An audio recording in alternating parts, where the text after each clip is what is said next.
Suspense.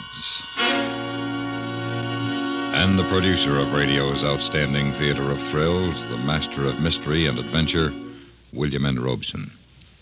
Every year, thousands of short stories roll out from a multitude of typewriters and march across the pages of our magazines and books toward well-deserved oblivion. Few are memorable. Fewer still are classics. They pass the time and are forgotten even before the paper in which they are written is reduced to blackened ash. But occasionally a story is written that is a true classic, an unforgettable tale.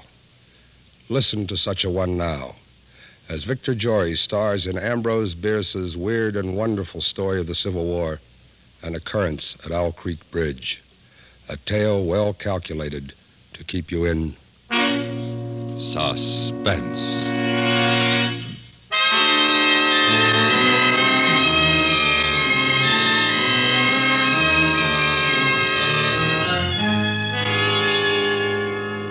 A man stood upon a railroad bridge in northern Alabama, looking down through the ties at the swift water 20 feet below. The man's hands were behind his back, the wrists bound with a cord. A rope closely encircled his neck.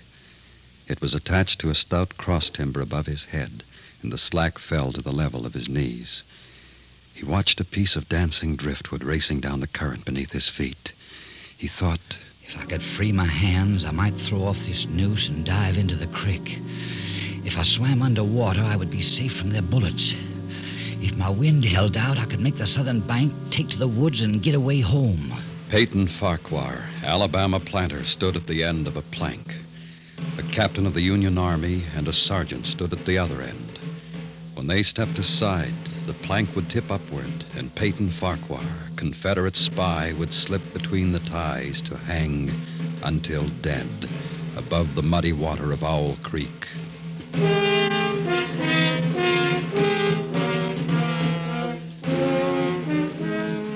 Even in this far outpost of Sherman's march to the sea, the formalities of death are observed by men most familiar with him.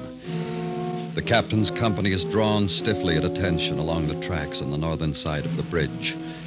The lieutenant stands stiffly on the bank of the stream, the point of his bared saber scraping the gravel of the roadbed. Peyton Farquhar is being ushered into the Confederate beyond with every Union amenity. The captain steps aside. Now, only the weight of the bulky sergeant counterbalances Peyton Farquhar at the end of his thin board. They say this is the moment when all the past events of your life tumble into your memory. But how could anyone know?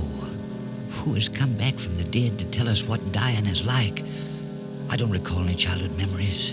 The past doesn't engulf me in this naked moment. I'm only aware of what is here now.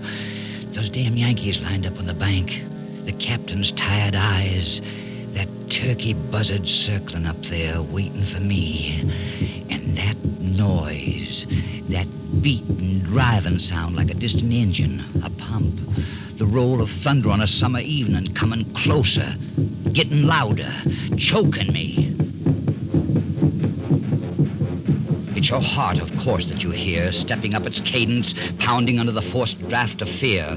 Now you can see nothing, remember nothing, sense nothing but the strangling, suffocating beat of your own heart, throbbing its final protest. You stand there, erect. The work is nearly at an end now. The captain draws his sword, flourishes it to a carry, sings out a command. Company! Ready! Rest! The men on the bank smartly spread their legs, thrust hands forward over their rifle barrels. The sergeant on the end of the plank takes one step to the left. The plank tips forward. And Peyton Farquhar drops between the timbers of Owl Creek Bridge. It takes longer to tell it. As you drop downward, you lose consciousness. You are as one already dead. Then you awaken sharply in pain to feel, not to think, just to feel the cutting pressure on your throat, the agonies of pulsating fire shooting from your neck downward, to feel the fullness, the congestion, the head bursting with suffocation. Distantly, beyond, outside of yourself, you hear a splash. Remotely, you sense cool, wet, green darkness. The rope has broken. You have fallen into the stream. Now thinking returns, slowly. You know for the moment you are safe from drowning because the rope around your neck tightly keeps the water from your lungs. Then I shall die of hanging at the bottom of a river, and that's absurd. If I can get my hands free... Gotta get my hands free. Come, Peyton, they can't lick you. Try again. Once more. Good boy, the rope's given. Again. Try once more. That does it, my boy. Now, the rope around your neck. You must breathe when you come to the surface. You must breathe quickly. For if they haven't hanged you and they fail to drown you, can't let them shoot you. Loosen the rope around your neck. You must get it loose. Now. There he is! Down there! At the bend! Come in! Here, son! Ready! Aim!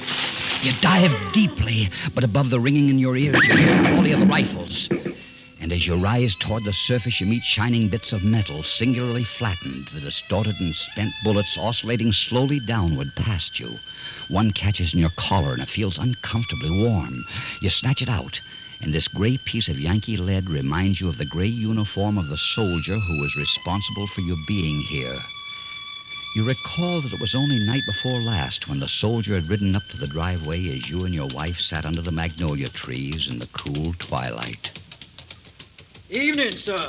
Good evening, Corporal. I wonder if I might trouble you for a glass of water, sir? Well, of course, Don't disturb yourself, Peyton. I'll go fetch him. Well, you're most kind, ma'am. If you'd just indicate the well. Oh, nonsense. You just sit a spell with my husband. You look as if you could do with some rest. Yes, ma'am. Reckon I could. I'll be back in a jiffy. Thank you, ma'am. Whose command are you with, Corporal? Colonel Tolliver, sir. 13th North Carolina. We gets a little news down here. How are things going at the front? Oh, not good, sir. The damn Yankees are getting ready for another advance. They're repairing the railroad. Got it in shape, almost to Owl Creek Bridge. And they got an outpost there. Once they can run trains beyond the bridge, there's nothing to stop them between here and Atlanta. Then why hasn't the bridge been destroyed? The military couldn't get near it, sir. A civilian might. Owl Creek Bridge. That's not far from here, is it? Less than 20 miles. You say they have an outpost there? On which side? T'other side. Nothing on this side but a couple of pickets half-mile out on the railroad. And a single sentinel at this end of the bridge. And that bridge is important. Sure is. What if it were destroyed? Hold up the Yankees for several weeks. Well, suppose a man, a civilian like myself, should elude the picket post and get the better of the sentinel. What could he accomplish? Well, I was there a week ago, just before we had to pull out. There's a heap of driftwood come down in last winter's flood, caught on the trestle at this end. Looked mighty dry and tindery to me. I see. A fella with enough gumption might get through and set fire to it. Ought to burn like tow. Yes, it should. Course, a fella'd have to have plenty of gumption. The Union commanders promised to hang any civilian caught fooling around the railroad. Here's your water, Corporal. Oh, I thank you kindly, ma'am. Right out of the spring house. Ah, that's cool and nice. And here's a packet of cornbread. I thought you might be hungry. Mighty grateful, ma'am. It's ladies like you that keeps the South together and fighting these days. Oh, what a pretty compliment. Well, reckon I better hit the leather. I got a lot of riding ahead of me tonight. Good luck to you, Corporal, and thank you for the information. You'd be taking a chance, sir, but you couldn't do a greater service for your country. I remember that, Corporal. Bye, ma'am. Goodbye, Corporal. Bye, sir. Many thanks. Goodbye. Peyton, what was he talking about? What, my dear? With a corporal. What do you mean by service to your country and taking a chance? Oh, nothing. Peyton, tell me. It was nothing, really, my dear. Peyton Farquhar, if you're fixing to take any chances for our country, I want to know about it. Now, you just speak your piece. There's nothing to say except I should be going away for a day or two on a little trip. Is it dangerous, Peyton? Not very. You'll be back. Yes, my dear, I promise you. I'll be back. You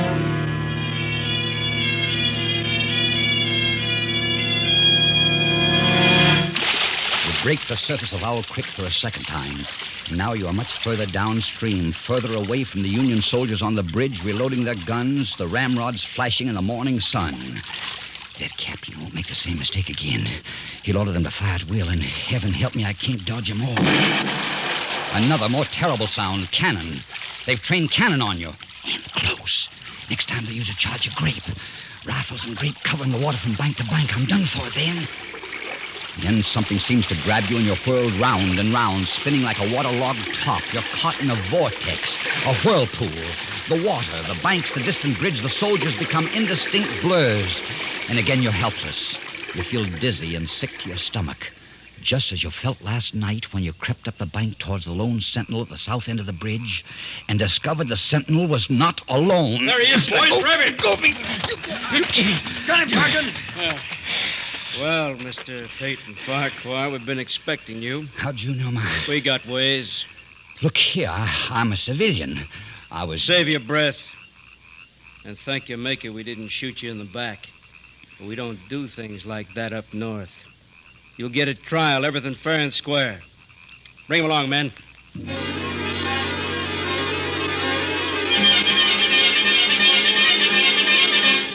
The whirlpool spins faster and faster. A sharp piece of driftwood tears at your coat. The churning brown water chokes you. You know there is nothing you can do as you had known it last night when they shoved you into a tent near the bridge to face the infantry captain with the tired eyes. Here he is, sir, right on schedule. Good work, Sergeant. Is this the man, Lieutenant? That's him. Why, you're the corporal who stopped at my plantation last night. That is right, Mr. Farquhar. But not of the 13th North Carolina Volunteers. Mr. Farquhar, this is Lieutenant Saltonstall, intelligence officer, 5th Massachusetts Regulars. You trapped me. You deliberately led me into a trap. I'm a civilian, a planter. And also a Southern patriot, caught in the act of sabotage. You can't prove it. We don't have to. This is the most despicable, the most... It proves once more that honor is a stranger in the North. Oh, please, I'm too tired to listen to a recital of the code of a Southern gentleman, Mr. Farquhar. I'm afraid the distinction between your ethics and my lack of them would escape me this evening. But why have you done this? Why have you deliberately trapped me? It's so much easier to eliminate civilian resistance by luring it into the open. You fell for the bait. Too bad. Now, look here. It is my constitutional right. Which Constitution? The Constitution of the United States of America or Jeff Davis's? You insult me, Yankee. Remember your manners, sir. I demand a trial. You've just had it. Post a guard over him, Sergeant. Yes, sir. We'll hang him in the morning.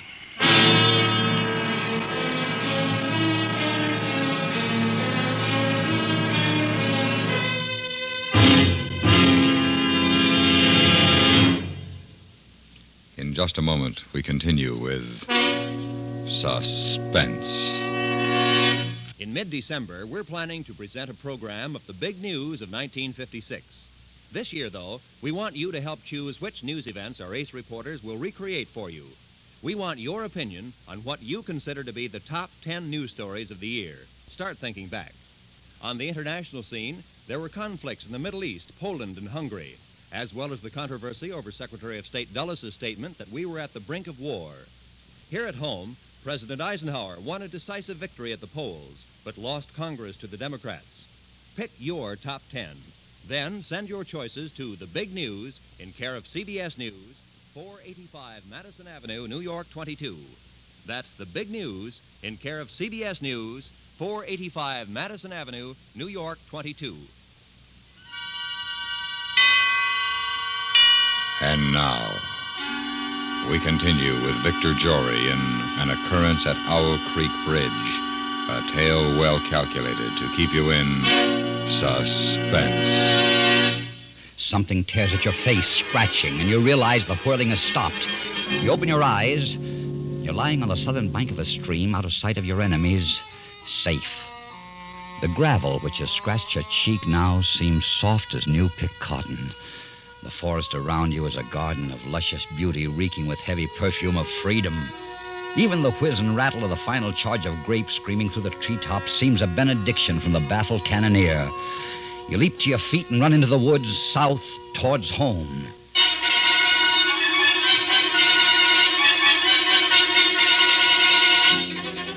Your neck is swollen and throbbing with pain. You carry it cocked toward your left shoulder as you push through the matted brush.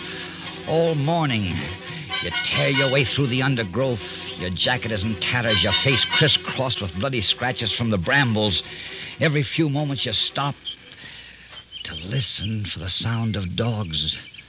But all you hear is the sleepy buzz of the forest.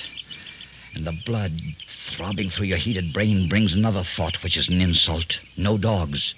You are not even important enough to the damn Yankees for dogs.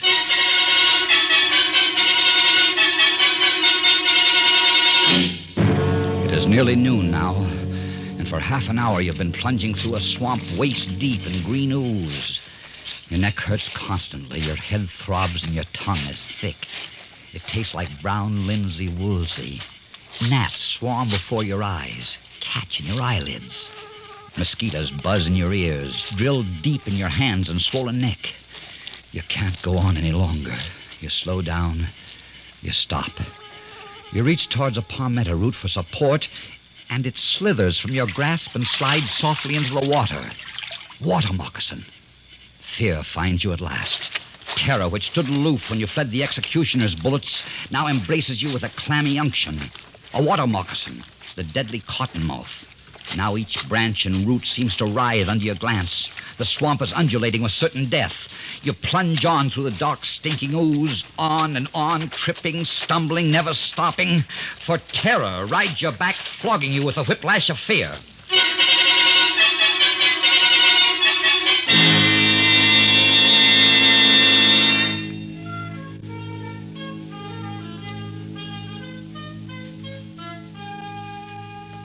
Jethro gonna have Mas Farquhar fit as a fiddle in jig time. Now you just drink this here yob tea, Mas Farquhar. Thank you. Thank you. Jethro. Yaza, Mas Farquhar. What are you doing here? Well, I lives here. You live... Where am I? What happened? Well, I was a-poling my dugout and coming home through the swamp with a mess of catfish. I seed you laying out there on the bank in front of my cabin. Jethro, I thought you were dead. Who, me? Dead? Of course you thought Jethro dead. You knew he had consumption when you sold him. You knew he couldn't last long and he wasn't earning his keep. His wife and daughter carried on some at first, but after a while they calmed down, and the last you'd heard, Jethro was dead. You thought I was dead, Mas Farquhar? Sir, you don't mean to tell me you don't know what done happened to me? I'm free. I'm free at last. News travels fast. Even in the middle of this backwoods swamp, this lonely black man has heard of Abe Lincoln's traitorous Emancipation Proclamation. Yes, sir, I'm free. And I expect pretty soon my woman and my little girl gonna come along and join me. How is they, Mas Farquhar? Is they well? Yes, indeed. They're both fine. Your daughter's grown into a young beauty. Mrs. Farquhar's brought her into the kitchen, began to train her for the house. Well. Now, what you think of that? And my woman? She still sang pretty? Yes, Jethro. Sunday's a meeting time. We can hear all the way up to the big house. That woman's voice. It's prettier than angels. Jethro, I don't know how to say this, but I was really sorry about having to sell you. But there wasn't anything else. I understand, Mas Farquhar. Don't you pay it no mind. I done forgive you a long time ago. You have? Well, sure. Don't the Lord tell us to forgive those who trespasses against us? And don't the Lord promise us we shall be free? Don't you worry none about it, Mas Farquhar. Yeah, now, quiet there, Spot. Quiet, sugar. They must have heard a razorback in the brush. No, it ain't no hog. Look, Mas Farquhar, there's a horse coming down the back road. Why, it's a soldier. It's one of our soldiers. Corporal, looks like. Jethro, you've got to hide me. How come I got to hide you, Mas Farquhar? Don't ask so many questions, you insolent black... Mas Farquhar, forget I was free now. Well, then, as an old friend of mine, please don't ask any questions. Just hide me. And don't tell that soldier anything. Sure. I reckon I can do that for an old friend. Here, you get down under this bed here, and I'll put the covers over the side. Yeah. There he is. Snug as a tick in a rabbit's ear. Remember, don't tell him anything. Have you come this far just to be turned in by a wool-gathering black who talks crazy? If Jethro knew this gray-clad corporal was really a Union lieutenant, he'd guarantee his freedom by turning you in. Even so, he bears you a big enough grudge to turn you in anyway. Unless, of course, he's planning to dispose of you himself. Yes, that's it. That's why he talks so silly about the Lord and forgiveness. He's going to do you in himself. Norton, never heard of him. Well, if you run into him, don't tell him I was looking for him. Yes, sir. I remember not telling. Just keep minding your own business, Uncle. You'll live longer. Yes, sir. Get up! I sure will. You can come on out now, Mas Farquhar. Lord, I declare I don't understand none of this. You says not to tell him you's here. He says not to tell you he been here. What's this here all about, Mas Farquhar? It's nothing, Jethro, nothing. I owe this man some money. I'm not ready to pay it yet. Oh, I see. Well, I wouldn't know about that. Money's something never bothered me like it bothers some. What? Me and money's always been strangers. What's he mean by that? Money never bothered me like it's bothered some. What's he picking up that knife? Jethro, what are you going to do with that knife? Oh, I was just fixing to slit up some of them catfish I got in the dugout. Looked like you could do with a little food, Mas Farquhar. Oh, no, thank you, Jethro. I really got to be on my way. I want to get home by sundown if I can. Sure wouldn't be no bother to cut up a couple of cats. No, thank you, old friend. If you just tell me which way I should go to get home. Well, I don't rightly know, Mas Farquhar. I reckon from the way the sun's reclining, it'd be down the road that-a-way, quite a fur piece down. Yes, that should be about right. I've never been back, you know. Never tried to go back since I've been free. Yes, I know. Reckon it won't be long till my woman and my little one comes here to me. Of course. If you get back, Mas Farquhar, if you sees them, you tell them I'm here waiting for them, I'll you hear? do that, Jethro. I'll do that. You get away from there fast. The shells of the black road crunching under your muddy boots. That grinning savage standing in the doorway of the shack, the knife in his hands. And each moment until the road bends and cuts off the cabin from your view, your fury will come after you, the knife poised to plunge in your back, to pay you for the thrust you gave him when you sent him away to die. But he's still standing, grinning foolishly and waving as you turn the bend. Now you feel safe. But only for a moment. And then you hear a sound, the sound of a horse. The corporal in gray from the Massachusetts 5th Regulars. He's coming back down the road, searching for you, hounding you, coming to take you back to Owl Creek Bridge, back to the rope that won't break under your weight. You walk faster and faster, and always the sound is there, growing louder and louder, and you run as fast as you can down the shell road which stretches clear to the horizon between the green walls of scrubby pines. How long have you been running down this endless road? It's dark now. Is it night? Or has the blood trapped in your head by that suffocating rope at last burst into your congested eyeballs and blinded you? Will it next pour from your swollen and bruised neck into your brain, stopping all sensation, instantly bringing to a welcome end this day of agony and flight?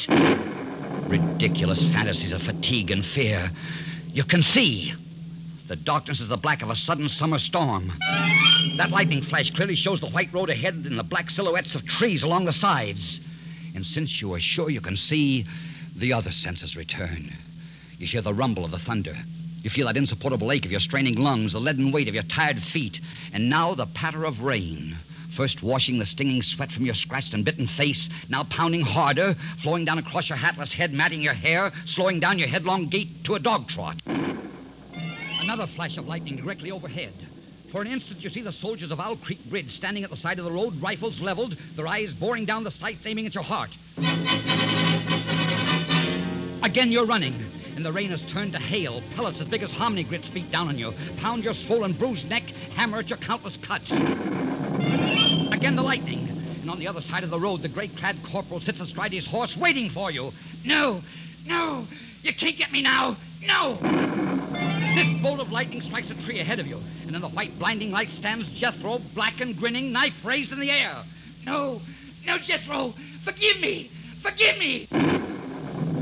He's gone. And now you see dangling from each tree along the road a noose swinging in the wind. Wherever you turn, wherever you look, a noose waiting for you. A noose which wiggles like a water moccasin.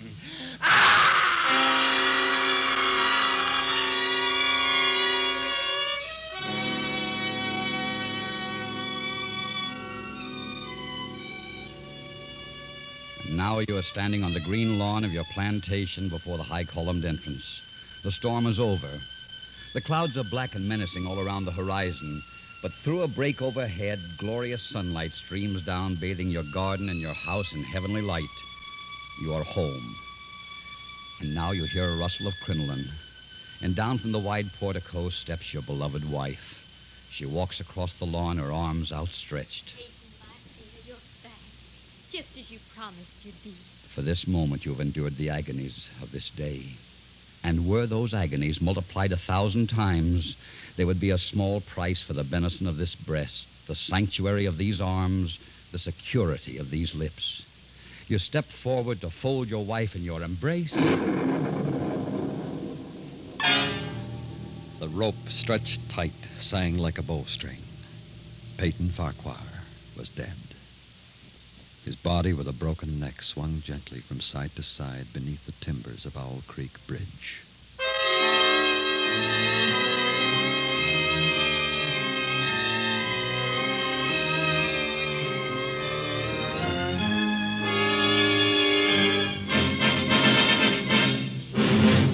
Suspense, in which Victor Jory starred in An Occurrence at Owl Creek Bridge, adapted by William N. Robeson from the classic story of Ambrose Bierce. Listen. Listen again next week when we return with Howard Duff in Eyewitness, a brutal tale of prison mutiny, a tale well calculated to keep you in suspense. Supporting Mr. Jory in Occurrence at Owl Creek Bridge were Larry Thor, Lou Merrill, Jack Crucian, Chet Stratton, Julie Bennett, and Roy Glenn. Sound patterns by Tom Hanley and Bill James. The orchestra was under the direction of Wilbur Hatch. There always seems to be a certain number of people who would rather use all their cunning to figure out a way to steal the Mona Lisa than do one lick of honest work. These characters call for even more wit and cunning on the part of the police and federal agents if their schemes are to be foiled. A CBS radio show that brings you a fascinating picture of this thrilling counterplay is that perennial favorite, The FBI in Peace and War, heard every Sunday over most of these same stations. Enjoy another exciting drama of wit outmatching wit on The FBI in Peace and War a little later in the day today. Stay tuned for 5 minutes of CBS News to be followed over most of these same stations by Indictment.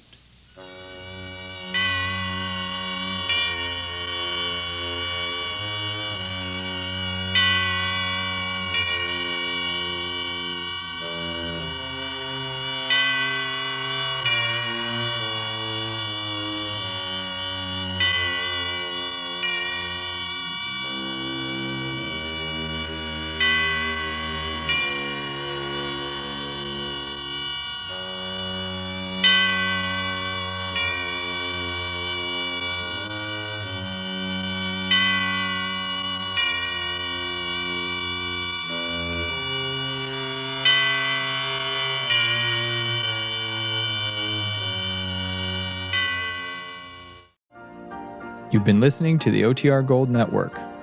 Find more classic radio at otrgold.com.